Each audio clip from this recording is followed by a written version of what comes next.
Vedeți că azi câți ce avem noi aici. Deci foarte frumos. Este extraordinar de foarte extravagant. Marele Palat din Bangkok. Plănui o vizită. Sunt pe rege și Nu știu. Uite. Vreau să filmez. Bună ziua, dragilor!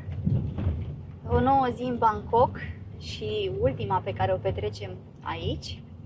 Ne-am hotărât să vedem Marele Palat al regelui de aici, din Bangkok. Am lăsat pentru ziua de astăzi pentru că prognoza spunea că va fi soare, dar ne-a păcălit. Nu e nicio problemă, merge și așa. Ne-am înarmat cu răbdare, cu scule, cu tot ce ne trebuie. Și ca să mai scurtim din timp, am lăsat metroul și am luat un taxi. Oricum, prețul tot pe acolo e. Suntem la distanță de 100 de metri de Marele Palat și am remarcat autobuzele acestea mari, pline cu turiști din toată lumea. Zeci de autocare venite cu turiști în vizită. Înseamnă că o să fie foarte aglomerat. Poliție peste tot. Yes.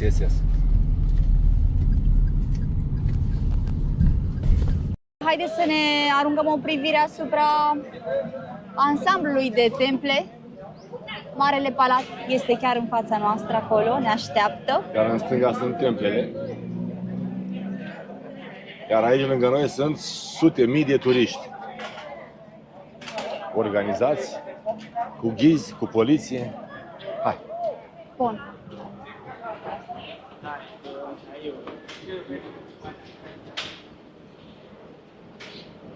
Ia ține tu puțin. Va trebui să-mi scot eșarfa, să mă pregătesc pentru vestimentația adecvată. Nu trebuie să avem umerii descoperiți, la fel și picioarele, genunchii. Ei, și aici avem o sală de mese. Hello, sir. For the entrance to the Grand Palace, where is? Grand Palace. Okay. Oh, thank you. We want to pay there. First step in the room and light. Thank you. Ăștia au pe aici, cred că, o adunare religioasă. Multe dintre obiectivele turistice de aici din Bangkok sunt așezate de-a lungul apei principale. Din punct de vedere istoric, acestea datează de foarte mulți ani, iar orașul Bangkok s-a extins de aici, de pe lângă apă. De aceea, cea mai mare concentrație de temple și cele mai populare atracții turistice le găsim în jurul apei, din centru. Gata, să pornim la drum. Au intrat două grupuri mari.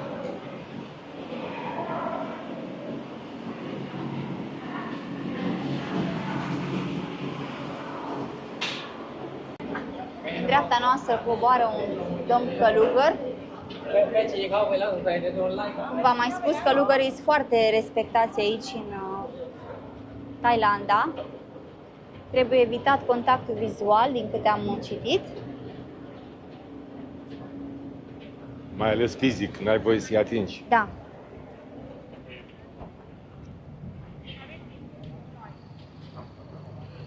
Iar în față avem un reprezentant regal în dreapta noastră, mai mult ca sigur.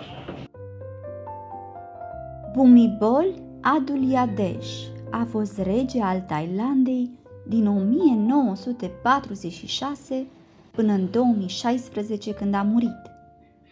A fost un rege foarte iubit de popor, mai este cunoscut și sub numele de Rama al IX-lea.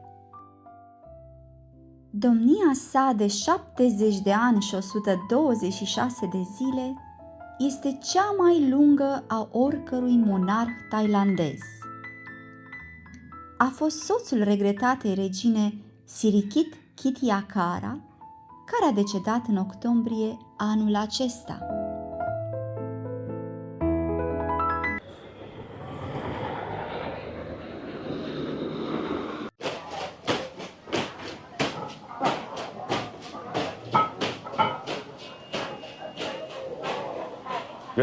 Vezi că azi cât ți-l ia. Sorry, sir. Check your backpack. Ia să vedem, monsieur, câți bănuți am dat noi aici la Marele Palat? Cât costă biletul? 500 de bați de fiecare, adică 1000 de bați, 2 persoane. Asta înseamnă 130 Adică de lei. 130 de lei, 135 de lei. Cam așa. Pentru 2 persoane, pentru tot palatul, inclusiv templele. Tot Da. ce e aici. Și templul lui Buddha de Smarald. Din păcate, la templul lui Buddha de Smarald nu avem voie să filmăm. Decât pe furiș, Pe furiș. dacă reușim. Da. Că mi-a și zis că dacă filmăm, mi-a zis un nene de acolo, Ne ia jucăria. ne ia jucăriile, da.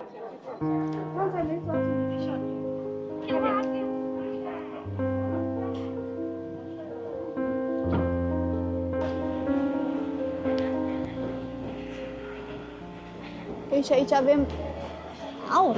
Peste tot Boițe numai de aur. ofițeri, numai... Thank you, madam. Ce avem noi aici? Un mare templu. Din aur. Așa pare a fi, că doar S-au nu acoperit cu foițe de aur, Da, cu foițe de aur, clar. Dacă ar fi atât aur masiv, Și acolo... ala e super. Ești foarte frumos. Mulțumesc! Ți-ai luat și tricou.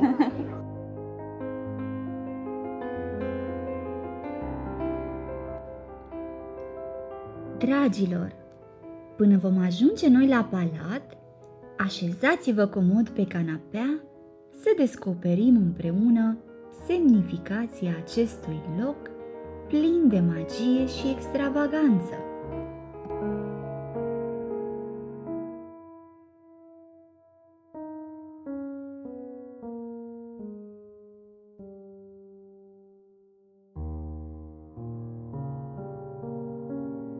În mijlocul orașului Bangkok se înalță o mulțime de clădiri sacre, acestea constituind de fapt centrul spiritual al întregii țări, Regatul Thailandei.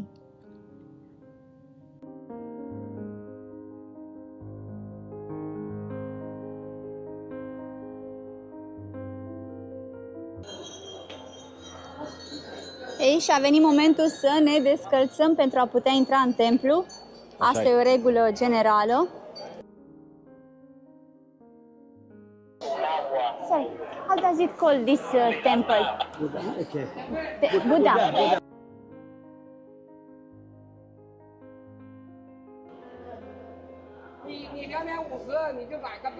Și floricile frumoase. Deci așa faci. Așa, pentru ce? Pentru noroc? Faci așa, așa, așa. Am văzut și eu.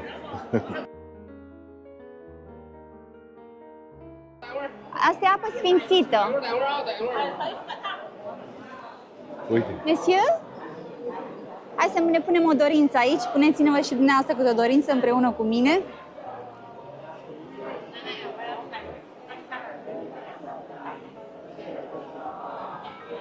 Amin. Principalul templu este cel al lui Buddha de Smarald, așezământul fiind cunoscut sub numele Wat Phra Keo.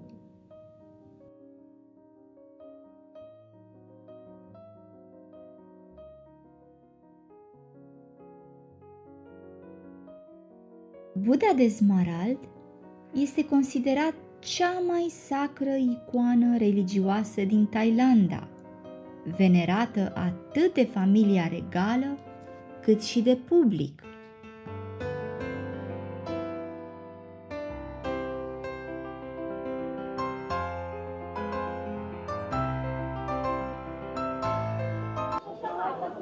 Nu știu dacă v-am mai spus, dar parcă am mai spus că suntem în anul 2568 după calendarul thailandez.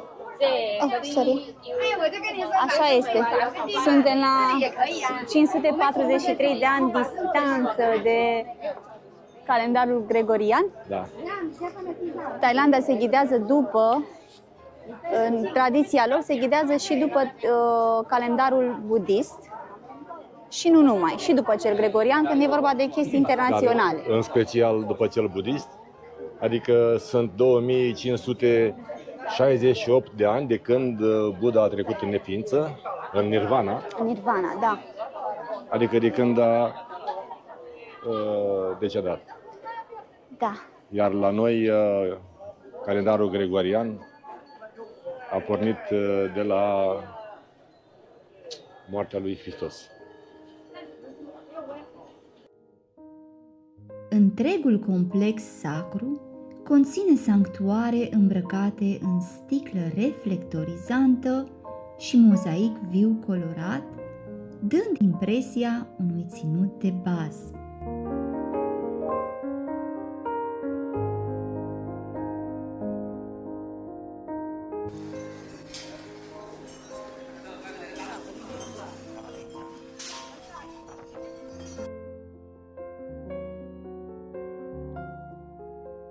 Intrările sunt păzite de Yaksha, creaturi gigantice cu nas turtit, ochi înspăimântători și colți puternici, îndreptați spre eventualii agresori.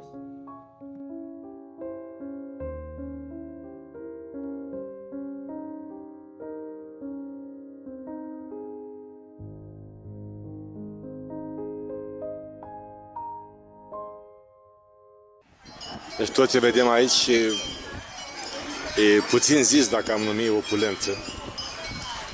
Foarte puțin. Este extraordinar de foarte extravagant.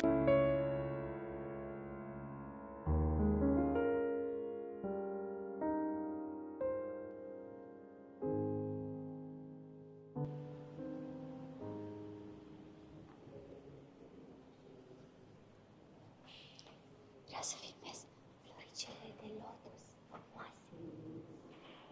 Să le filmez. Ia, mă opri.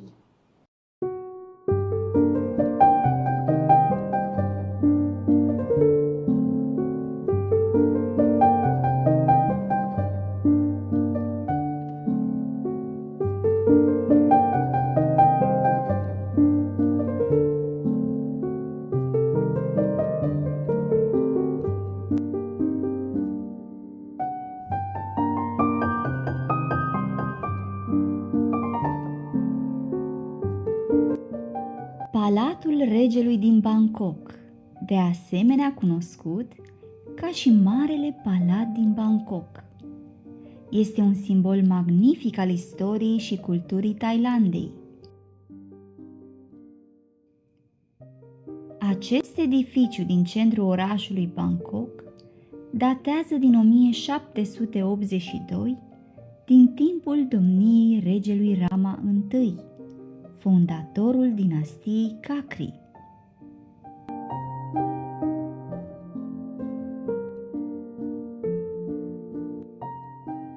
Marele Palat din Bangkok a servit ca reședință oficială a regilor thailandezi și ca centru administrativ al țării de peste 150 de ani.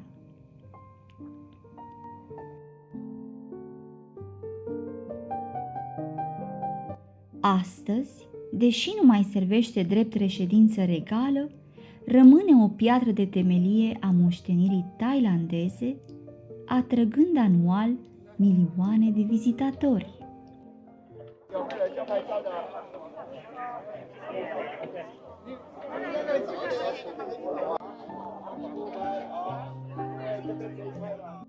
Palatul regelui Bangkok simbolizează unitatea și puterea poporului thailandez.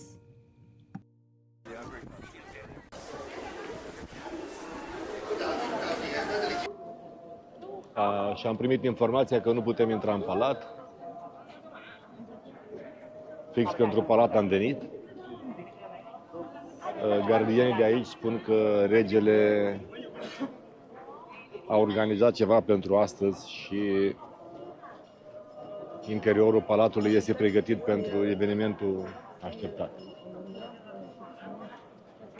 Așa că iar ne-am luat o mică țeapă.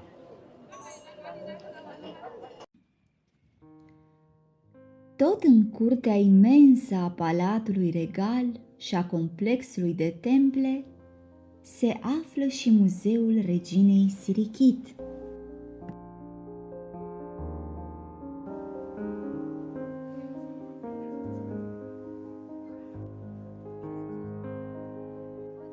Patrimoniul cultural thailandez datorează enorm majestății sale regina Sirichit, regina mamă, a cărei plecare recentă a îndurerat întreaga națiune. Muzeul care îi poartă numele a decis ca act de recunoștință și reverență să ofere intrare gratuită tuturor vizitatorilor începând din octombrie 2025.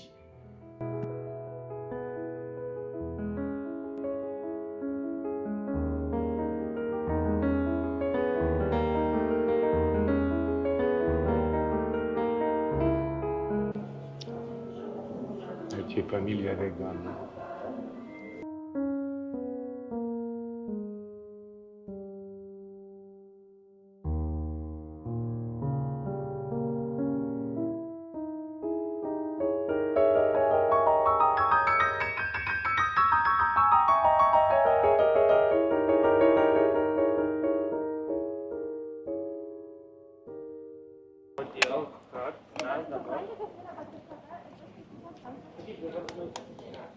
O mie riparai?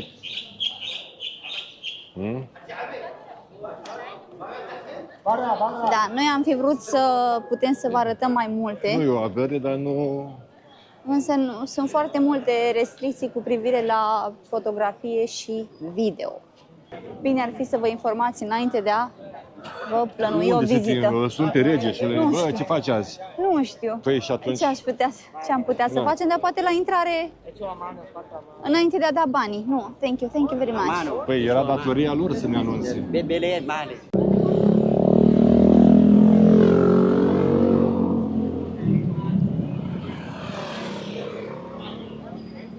Pe aici, în jurul palatului, sunt foarte multe tuk-tukuri, se învârt autobuzele, taxiurile.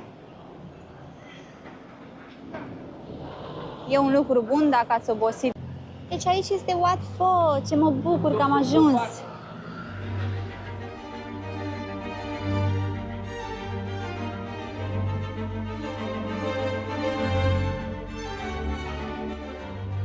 Deci nu-i voie cu fustă scurtă, nu-i voie cu pantaloni scurți, nu-i voie cu maieu, cu blugi rupți, cu fuste prea sexoase și nici cu buricul gol. Oh!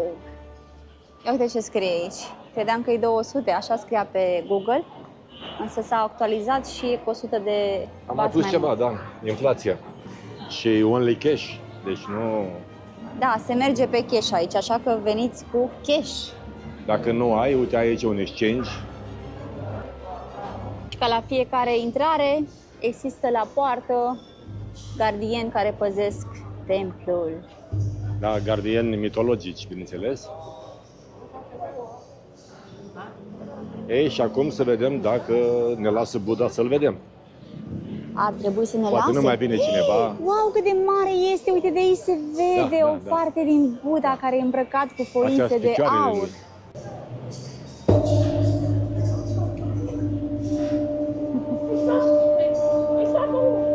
สิ่งที่โดดที่8ที่ปริมาณอะไร Uite cum face ăla.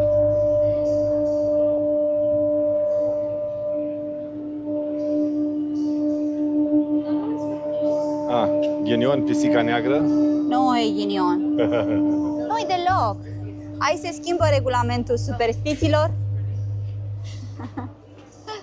Suntem în anul 2568, adică, clar, suntem și noi mai avansați.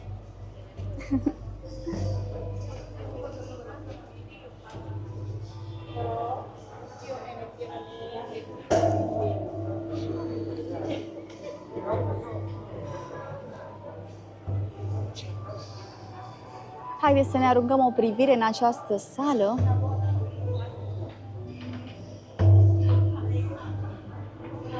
Că Cred că mai repede mergem la Buddha.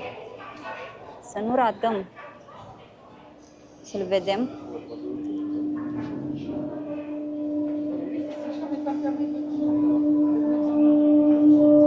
Ia, Mesio, hai să te văd eu cum te joci. Uite, uite.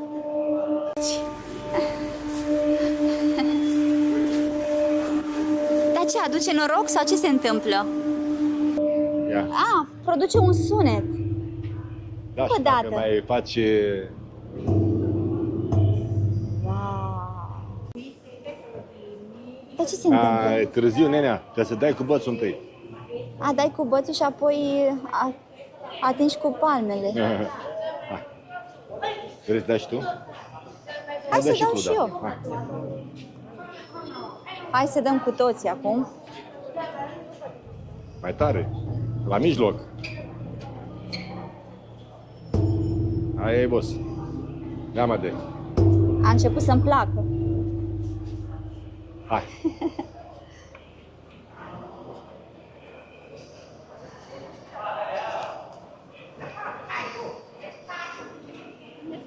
Ia uite-l pe Buddha cât... Nici nu poți să-l observi bine. Uriașul cât Buddha nici nu poți să-i faci să-l încadrezi în obiectiv. Aici e miniatură. Uite, asta e foiețe de aur. Că altceva n-are să fie, vezi? Da, Uite cum... hai să punem mâna pe ea ca să avem noroc cu toții de bani. Păi la cât l-au jumulit numai bogătani pe aici.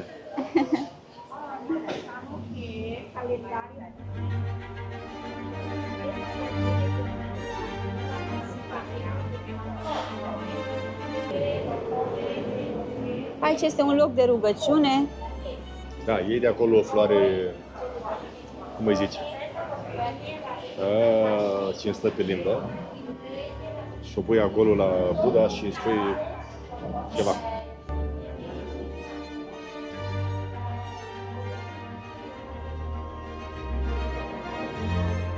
Și uite, ai și... Pețișoare parfumate.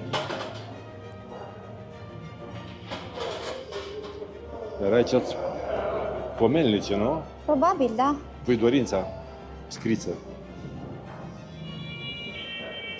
Aici avem și călugări, în stânga noastră. Reprezintă o parte importantă în cultura budistă. Sunt figuri foarte respectate și în Thailanda.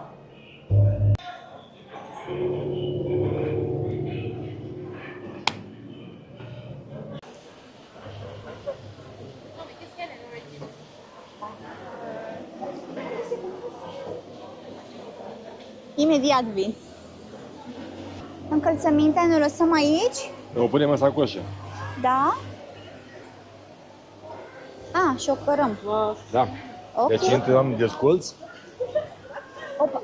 le dau ei niște sacoșe unde punem încălțămintea și o luăm la picior.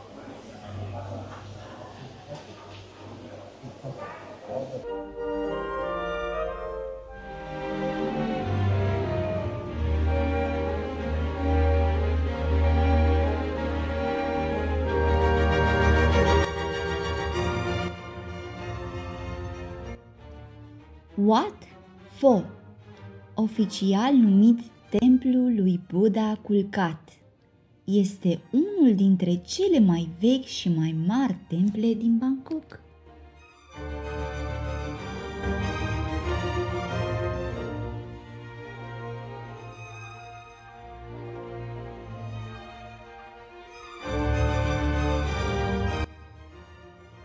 Este renumit pentru statuia sa gigantică, acoperită cu aur, a lui Buddha culcat, care are 46 de metri lungime și simbolizează intrarea în Nirvana.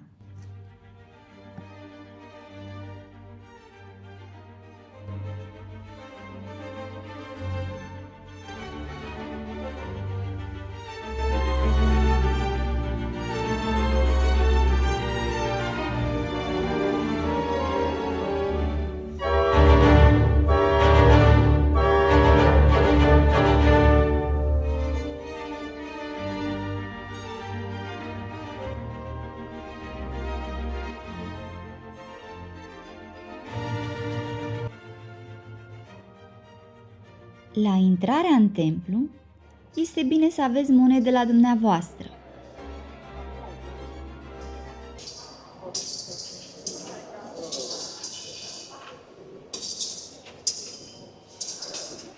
De-a lungul încăperii în care se află imensa sculptură a lui Buddha, îndreptându-se spre Nirvana, sunt așezate boluri negre din metal în care trebuie să arunci câțiva bănuți, punându-ți în gând câte o dorință, în timp ce arunci fiecare bucată de metal.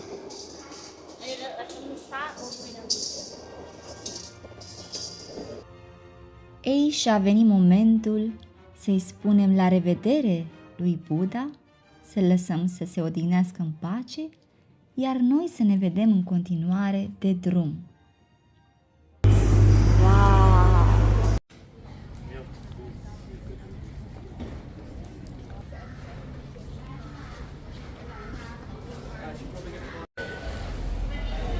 Aceasta este stația de metrou, foarte apropiată de Palatul Regal, Marele Palat. Cum se numește? Se numește într-un fel. Stația asta frumoasă de metrou. Nu mai știm. Noi acum urmărim să luăm Skytrain-ul. Mergem 3 stații cu metroul și acolo ne intersectăm cu linia de tren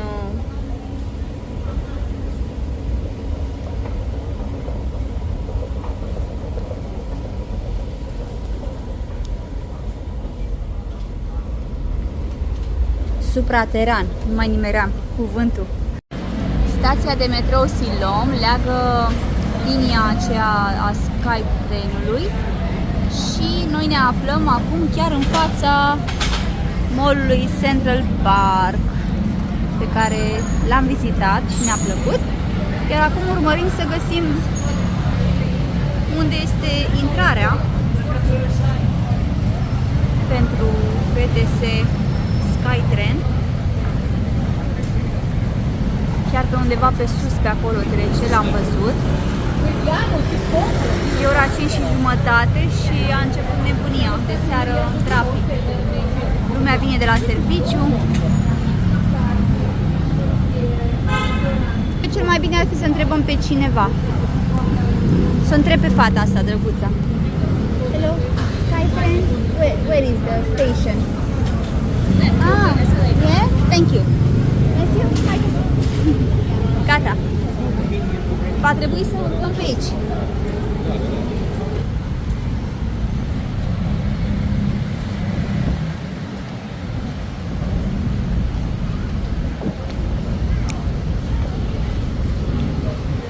Sala Daeng Station.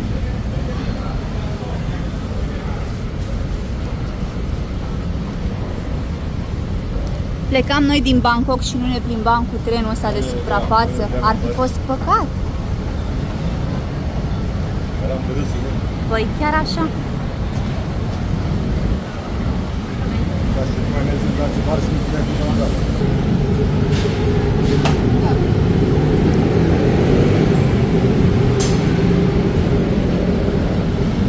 Ei, și trenul acesta n-are șofer.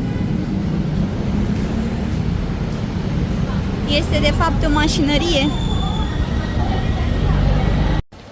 De la stația de metrou se face legătură cu trenul acela unde vrem să mergem, la sala Daeng. Unde scrie toată sala Daeng? La number 2. Pentru achiziționarea biletelor de tren va trebui să plătim aici la acest aparat.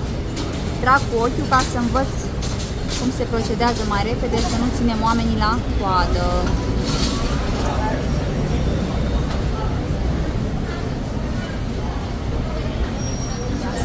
Noi. Acolo arată harta tuturor stațiilor.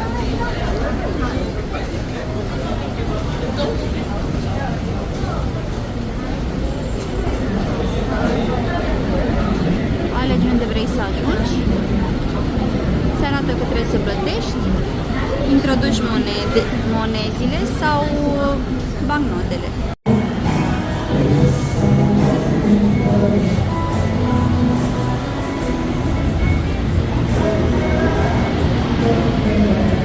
Mi-am luat cartelele acestea și vom merge până la capătul stațiilor.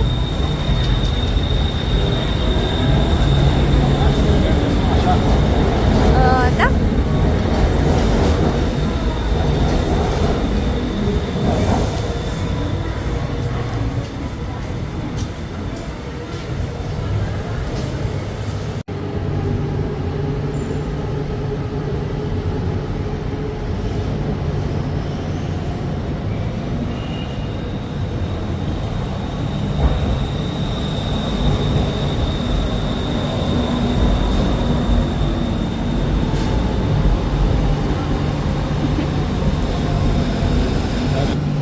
Se pare că nu avem noroc. E târziu și e aglomerat. N-ai ce să vezi. Foarte rău am făcut. N-am ales ora potrivită pentru a putea să savurăm și noi momentul ăsta cu trenul de suprafață.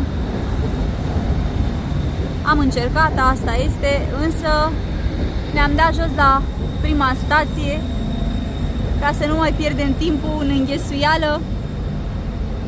Și acum remarcăm locurile acestea fistichii, uriașe. Dragilor, ne luăm la revedere de la dumneavoastră.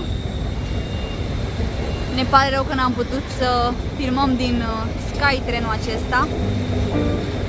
This time is the perfect summer night.